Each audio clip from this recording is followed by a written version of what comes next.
ছাত্ৰীসকল আজি মই আলোচনা কৰিম ক্লাছ 4 অৰ্থাৎ ৪ৰ্থ শ্ৰেণীৰ অসমীয়া বিষয় অসম জাতীয় বিদ্যালয়ৰ আণ্ডাৰৰ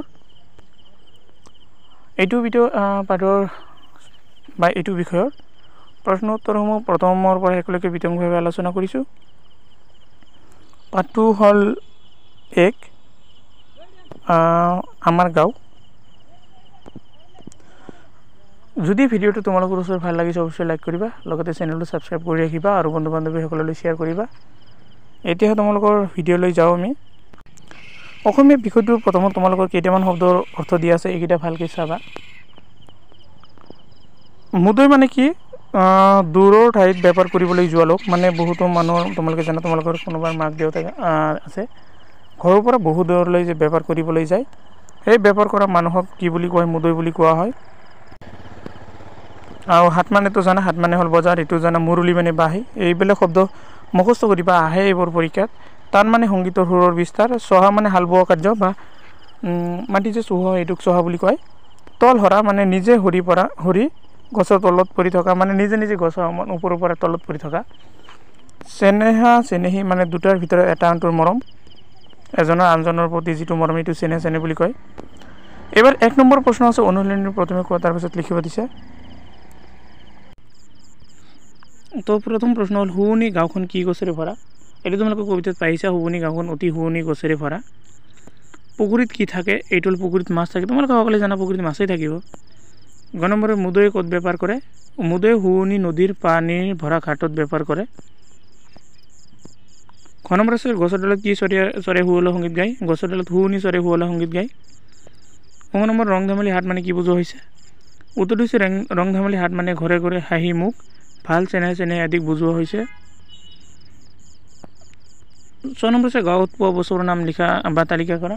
তোমালোকে জানা গাঁৱত বহুতো ধৰণৰ বস্তু পোৱা যায়, তাৰ ভিতৰত শুৱনি, গছ গছনি, ফুল ফল, ধাননি পথাৰ, নদ নদী, বিভিন্ন শাক পাচলি, কোমোৰা, লাও, জিকা, ঢোল, গোহালিত গৰু, পুখুৰীত মাছ, তামোল পাণ, বিভিন্ন ধৰণৰ চৰাই ইত্যাদি। এইবোৰ গাঁও অঞ্চলত পোৱাই যায়। ২ নম্বৰ প্ৰশ্ন, তোমালোকে কবিতাটিত প্ৰকাশ পোৱা গাঁওখনৰ পৰিৱেশৰ বিষয়ে নিজৰ ভাষাৰে লিখা। যিটো কবিতা আছে, কবিতাটো গাঁওখনৰ পৰিৱেশ কেনেকুৱা আছে এইটো লিখিব দিছে। উত্তৰটো হ'ল ভাল লগা আমাৰ গাঁওখন, ভাল ভাল গছেৰে ভৰা, বহুত ফুল লাগে, ক'ত পাওঁ গছৰ তলত ধৰি থকা। ভাল লগা আমাৰ ধাননি পথাৰ, ধানেৰে ভৰপূৰ, ভাল লগা নদীৰ পানী ভৰা ঘাটত মুদৈ বেপাৰ কৰে। চালত লাগিছে কোমোৰা, লাও, জিকা, ভোল, ভঁৰালত আছে জহা ধান, গোহালিত গৰু আছে, পুখুৰীত মাছ আছে, বাৰীত আছে তমোল নহয় এইটো তামোল হ'ব, তামোল পাণ। গছৰ ডালত চৰাই ধুনীয়া গীত গায়, শাকনিত শাক, ফুলনিত ফুল দেখা পালে শান্তি লাগে। এইবাৰ তোমালোকৰ ৩ নম্বৰ প্ৰশ্নত আছে, খালীপুৰ কৰিব দিছে। এইটো ঘৰৰ ভিতৰৰ, এইটো চাই তোমালোকৰ প্ৰশ্ন উত্তৰটো মানে সমাধান কৰিব লাগিব। এইটো মুদৈয়ে ঢেজ কৰে বেপাৰ কৰে, খেতিয়কে খেতি কৰে, খেলুৱৈ খেল খেলে, মাছুৱে মাছ ধৰে। তাৰপিছত আছে অভিনেতাই অভিনয় কৰে, নাৱৰীয়া নাও বায় আৰু হালোৱাই হাল বায়। তলত শব্দৰ মাজত থকা অমিল শব্দটো চিন দিয়া হয়, মানে যিটো মানে কি দিব দিছে গ'ল চিন দিছে বা উত্তৰ লিখিলেই হ'ল। তোমালোকৰ এইটো কোমোৰা, লাও, জিকা, কহুৱা, ভোল, এইকেইটাৰ ভিতৰত চোৱা কোনটো অশুদ্ধ হ'ব, তাৰ মানে অমিল আছে। কোমোৰা এটা পাচলি হয়, লাও এটা পাচলি হয়, জিকাও এটা পাচলি, কিন্তু ইয়াত আছে কহুৱা। কহুৱাটো চাবা, কহুৱাটো কিন্তু কোনো পাচলি নহয়, এটাহে ঘাঁহ বন হয়। তাৰ ভিতৰত আছে ভোল এটা পাচলি হয়। ইয়াৰ ভিতৰত অশুদ্ধটো হ'ল মানে কি কহুৱা, অমিলটো। এইবাৰ গ নম্বৰত আছে গৰু, ছাগলী, মাছ, হাতী, সিংহ। এইকেইটাৰ ভিতৰত ভালকৈ চোৱা, গৰু এটা কি হয়? জন্তু হয়। ছাগলী এটা জন্তু, কিন্তু মাছ এটা জন্তু নহয়। হাতী, সিংহ এইবোৰ জন্তু হয়, গতিকে ইয়াৰ অমিলটো হ'ব মাছ। গ নম্বৰত আছে গীত, নৃত্য, অভিনয়, খেল, ভাওনা। প্ৰতিটো বস্তু চোৱা, এইটো সংগীতৰ লগত জড়িত, নৃত্য সংগীত, অভিনয় সংগীতৰ লগত, খেল কিন্তু সংগীতৰ লগত জড়িত নহয়, ভাওনাটো সংগীতৰ লগত জড়িত, গতিকে ইয়াৰ ভিতৰত অমিলটো হ'ল খেল। তাৰপিছত ঘ নম্বৰত আছে গামোচা, চুৰিয়া, পাইজামা, কুৰ্তা, গামখাৰু। এইকেইটাৰ ভিতৰত গোটেইকেইটা চোৱা ভালকৈ, এইটো হ'ল এটা পোচাক, চুৰিয়া এটা পোচাক, পাইজামা এটা পোচাক, কুৰ্তা এটা পোচাক, কিন্তু গামখাৰু হ'ল হাতৰ এটা অলংকাৰ, গতিকে এইটো হ'ল অমিল, এইটো হ'ব গামখাৰু। বাক্য ৰচনা কৰিব দিছে, বাক্য ৰচনা কৰা মানে যিকেইটা শব্দ আছে শব্দৰে বাক্য ৰচনা কৰিব দিছে। ইয়াত তল হৰা আছে, তলহৰাৰ মানে চাবা বাক্য ৰচনাটো কেনেকৈ কৰে সেইটো জনাম আৰু মূল শব্দটোৰ তলত এটা আঁচ দিব লাগিব। ৰাতিপুৱা উঠি ক'ত পাওঁ তলহৰা ফুলবোৰ। পানী ভৰা, ভাল লগা পানী ভৰা দেখি ভাল লাগে। ভাওনা হ'ব আমাৰ গাঁৱত কাইলৈ ভাওনা হ'ব। শুৱলা সংগীত, ৰাতিপুৱা উঠি চৰাই শুৱলা সংগীত গায়। এনেকৈ একেবাৰে সহজকৈ লিখি দিবা। এবাৰ পঢ়া আৰু মিলাই লিখিব দিছে, মানে কোনটোৰ লগত কি মিল হয় এইটো মিলাই লিখিব দিছে। এইটো চোৱা, বাৰিষাৰ বিপৰীত কি হয় খৰালি, ইয়াতে দিয়া হৈছে বাৰিষা খৰালি।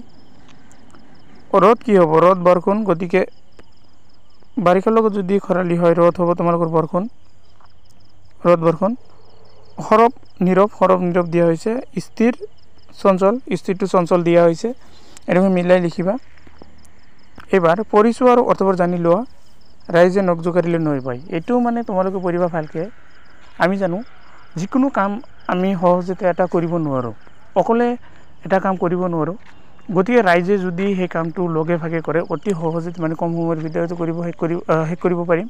তেনেকৈ কৈছে, মানুহে নখৰ আগত অতি কম পৰিমাণৰ পানীহে উঠে। এটা মানুহৰ আঙুলিত কিন্তু অলপ পানী উঠে, কিন্তু গোটেই দেশৰ মানুহ যদি অলপকৈ বা অগণন মানুহৰ নখৰ আগত উঠা পানীৰে নৈ সৃষ্টি হ'ব পাৰে। অলপকৈ গোটেই যদি এঠাইত জমা কৰে কিন্তু বহুত পানী হ'ব। এটা ভালকৈ চাবা।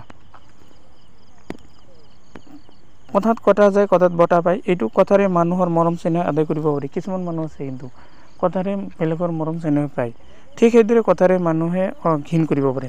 কথাৰ মাজতে চব কিছুমান কথা আছে মানে ভাল লাগে আৰু কিছুমান কথা আছে যে মানুহে ঘিণো কৰিব পাৰে। সেইকাৰণে কিছু কথাত কটা যায়, কথাত বটা পায়। এতিয়া এবাৰ তোমালোকৰ 8 নম্বৰ প্ৰশ্ন আছে পঢ়া আৰু চোৱাৰ লিখা। তলহৰা এইটো মানে উদাহৰণ দি আছে, এনেকৈ লিখিব লাগিব। পানী ভৰা, হাতেৰে বোৱা, মাজত এটা দাগ দিব লাগিব। গুৰু সেৱা। তাৰপিছত মানে অৰ্থৰ পাতক স্পষ্টকৈ বাক্য ৰচনা কৰা। অভিধানৰ সহায় ল'বা, মানে তোমালোকে ডিকশ্যনেৰী চাব লাগিব। এইটো হাত, এইটো হ'ল মানুহৰ হাত, মানে তোমালোকৰ প্ৰত্যেকৰ শৰীৰৰ অংগ হয় এইটো। মানুহৰ হাতেৰে বহুত কাম কৰিব পাৰে। আৰু এটা হ'ল হাত, দুইটাৰ পাৰ্থক্য আছে। এইটো হ'ল হাত আৰু এইটো হ'ল হাত। হাত মানে মানুহৰ অংগ পালা। এবাৰ হাত মানে হ'ল বজাৰ। শুক্ৰবাৰে আমাৰ ইয়াত হাট বহে, এইটো মনত ৰাখিবা। তাৰপিছত ছাল, কাইলৈ আমাৰ ঘৰত নুধৰ ছাল লগাব। এইটো নুধৰ মানে তিনৰ ছাল লগাব, সেইটো ছাল কৈছে। আৰু এটা ছাল মানুহৰ শৰীৰৰ অংগ। যোৱাকালি মই পৰিল আৰু মোৰ ছাল গ'ল। তাৰপিছত টান, গানত টান লগোৱা, এইটো গানৰ এটা সুৰ হয়। আৰু এটা টান মানে কি হয়, বহুত কঠিন বা শক্ত। কোনো এটা বস্তু নিজৰ শৰীৰৰ পিনে টানা বা টানি আনা বুলি কৈছে। টনা কাৰ্য এইটো। ঘাত প্ৰতিঘাত চিৰদিনলৈ মনত থাকে, এইটো হ'ল আঘাত। মানুহৰ মাজত যে আঘাত দিয়ে এইটো ঘাত কৈছে। আৰু ঘাট মানে হৈছে তোমালোকে জানা নদীৰ পাৰ ঘাট। মাস্কত জাহাজ ঘাট আছে। এনেকৈ বাক্য ৰচনা কৰিবা তোমালোকে। এতিয়া ভাবা আৰু উত্তৰ লিখা। হাতৰ দিছে তোমালোকে। ঘন কাঠিৰে ডিঙিত পিন্ধি মণি, ওপৰলৈ চাই আছে কোনে চুলি মিলি, এইটো হ'ব তামোল গছ। ভালকৈ মনত ৰাখিবা। খেতিয়কে খেতি কৰে, গুটি নাই ফুল নাই, কেৱল মাত্ৰ পাতেৰে ভৰা। এইটো পাণৰ চাবা, কোনো গুটি নাই, খালী মানে পাতেৰেহে ভৰা। তাৰপিছত ঐ কলৈ যোৱা গৈ, গছ শুকান গুটি কেঁচা, বল আনগৈ, এইটো কোমোৰা। এইটো ভালকৈ মনত ৰাখিবা। আজিৰ ভিডিঅ' এইখিনিলৈকে, আৰু ভিডিঅ'টো সম্পূৰ্ণ কৰি চোৱাৰ বাবে সকলোকে ধন্যবাদ জনাইছোঁ।